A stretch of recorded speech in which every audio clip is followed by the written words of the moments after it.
मेरे प्यारे विद्यार्थियों को मेरी ओर से नमस्कार, शुभकामनाएं।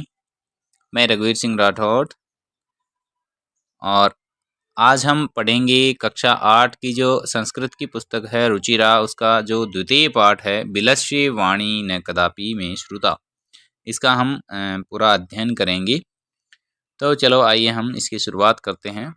बिलस्य वाणी न कदापि में श्रुता, यानी बिल की वाणी मैंने कभी नहीं सुनी। यहाँ पे बिल का मतलब गुफा है।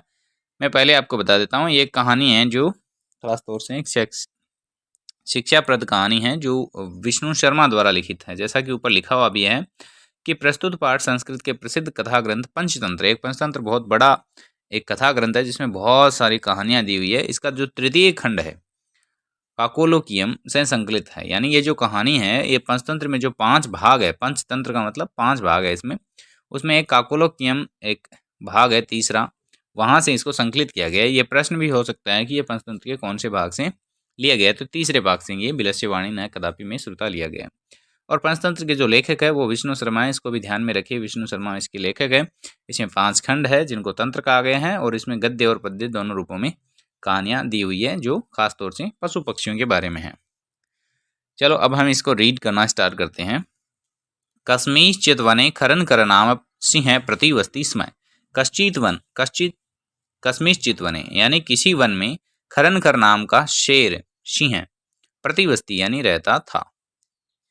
श कदाचित इतस्तत परिभ्रमण क्षुधारत न किंचिदपि आहारम प्राप्तवान।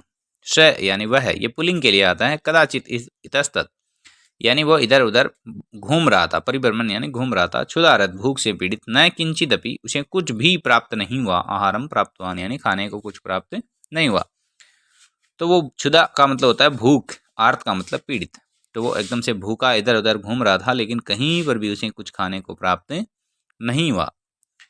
ततः सूर्यास्त समय एकां महतीं गुहां दृष्ट्वा स अचिन्त्यत नूनम एतस्यां गुहायां रात्रौ कोऽपि जीव आगच्छति। यानी तत् का मतलब उसके बाद, सूर्यास्त के समय एकाम यानी एक, महतीम यानी बड़ी, गुहाम यानी गुफा, दृष्टवा यानी देखकर, स यानी वह, अचिंतित यानी बोला, एक बहुत सी बड़ी गुफा देख करके वो बोला, नूनम एतस्याम, नूनम का मतलब निश्चय ही, एतस्याम यानी इसमें, गुहायाम यानी गुफा में, रात्रो यानी रात्रि के समय, को अपि, यहाँ पे को धन अपि है, यहाँ पर जो लिखा है ये को धन अपि है, यानी कोई जीव, आगच्छति निश्चित ही इस गुफा में तो कोई ना कोई रात को आता ही होगा। अतः अत्रैव निगूढ़ो भूत्वा तिष्ठामि इति, अतः अत्रैव यानी यहीं पर, अत्र धन एव यहीं पर छुप करके बैठ जाता हूँ, तिष्ठामि यानी बैठना। यानी चालाक शेर क्या सोचता है कि इस गुफा में तो कोई ना कोई रात में छुपने के लिए आएगा, जानवर की शांति से रात बिता ले, तो मैं यहीं छुप करके बैठ जाता हूँ, और शेर है उस गुफा में चला जाता है। एतस्मिन् अंतरे गुहायां स्वामी दधिपुच्छ नाम श्रृंगाल आगच्छत, समागच्छत यानी एतस्मिन् अंतरे, इसी बीच, एतस्मिन् अंतरे यानी इसी बीच गुफा का जो स्वामी था दधिपुच्छ नाम का, जो श्रृंगाल था, श्रृंगाल का मतलब सियार था, वो आ गया। स च यावत् पश्यति तावत् सिंह पद्धति गुहायां पृष्ट्वा दृश्यते न च बहिरागता। श यानी वह जो श्रृंगाल है, च यावत् पश्यति वो देखता है, तावत् सिंह पद्धति वहाँ पर जो सिंह पद यानी पैर, शेर के पैरों के निशान थे, गुहायाम यानी गुफा में, प्रविष्टा यानी प्रवेश करते हुए, दृश्यति यानी देखे जा सकते हैं। यानी शेर के जो चिन्ह थे, पैरों के निशान थे, वो गुहा में प्रवेश होते हुए दिखाई दे रहे थे, न च बहिरागता लेकिन बाहर आते हुए नहीं दिखाई दे रहे थे। श्रृंगाल अचिंत्यत, श्रृंगाल बोला, अहो विनिष्टोस्मि मैं तो नष्ट हो गया, यानी मैं तो बर्बाद हो गया। नूनम अस्मिन् बिले सिंह अस्तिति तर्क्यामि, मेरा तर्क है, मेरा विचार है कि निश्चय ही, नूनम यानी निश्चय ही, इस बिल में, इस गुफा में शेर है। तथा किम करवाणी, तब मुझे क्या करना चाहिए। एवं विचिन्ते इस प्रकार सोचते हुए, दूरस्तरवं कर्तुमारब्ध भोबिल किम न स्मर्षि यन्मया तव्यशः सम्यं कृतोस्ति यत् यदाहं बाह्यत गमिष्यामि तदा त्वं माम अकारिष्यसि। यानी जब मैं दूर से आऊँ, दूरस्तरवं कर्तुमारब्ध जब मैं दूर से आवाज़ दूँ, भोविल हे गुफा, किम न स्मर्षि तुम्हें याद नहीं है, यन्मया तव्यशः सम्यक् कृतोस्ति मैंने तुम्हारे साथ में एक शर्त रखी थी कि जब मैं बाहर से आऊँ तब तुम मुझे पुकारोगी, अकारिष्यसि यानी पुकारोगी। यदि त्वं माम न आव्यसि तर्हि अहम द्वितीयविलं यास्यामि इति। यदि तुम मुझे बाहर से मुझे बुलाओगी नहीं तो मैं निश्चित ही दूसरी गुफा में चला जाऊंगा। सियार देखो कितना चालू है, उसने क्या तरीका लगाया है कि इस शेर का कैसे पता लगाया जाए कि इस गुफा के अंदर शेर है। और वो सोचता है, वो जोर से गुफा से कहता है कि तुम मुझे नहीं पुकारोगे तो मैं दूसरे बिल में चला जाऊंगा।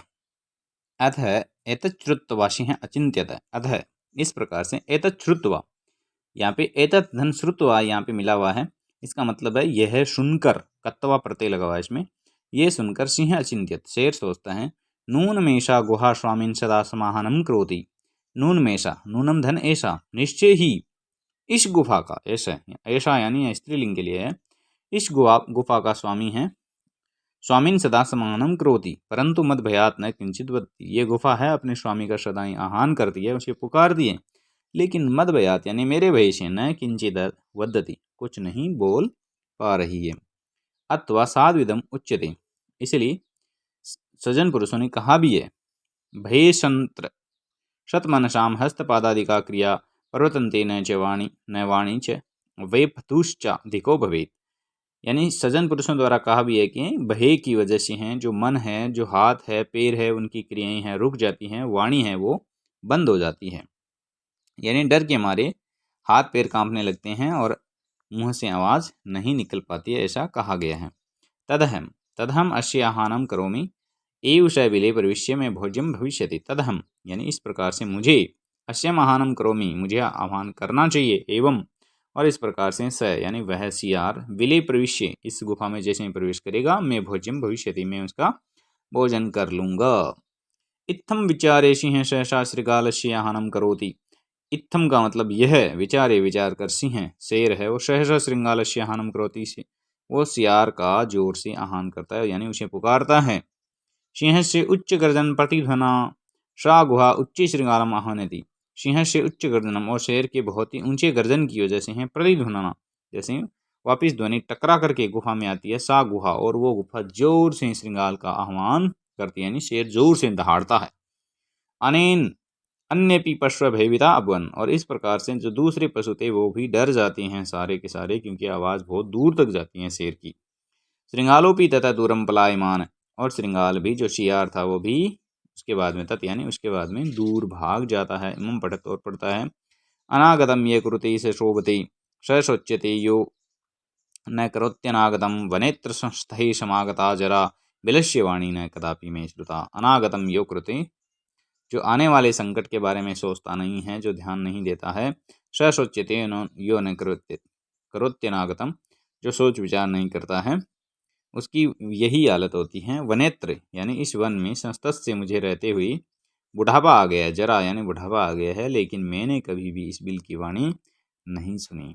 इस प्रकार से हमने कक्षा 8 की रुचिरा पाठ, जो रुचिरा किताब है संस्कृत की, उसका जो द्वितीय पाठ है बिलश्य वाणी कदापि मैंने श्रुता, उसका अध्ययन किया। मैं आप सभी से अनुरोध करूंगा, यदि आपको ये पाठ पसंद आया, मेरे जो रीडिंग स्किल पसंद आई, तो आप मेरे चैनल को जरूर लाइक और सब्सक्राइब करें। धन्यवाद।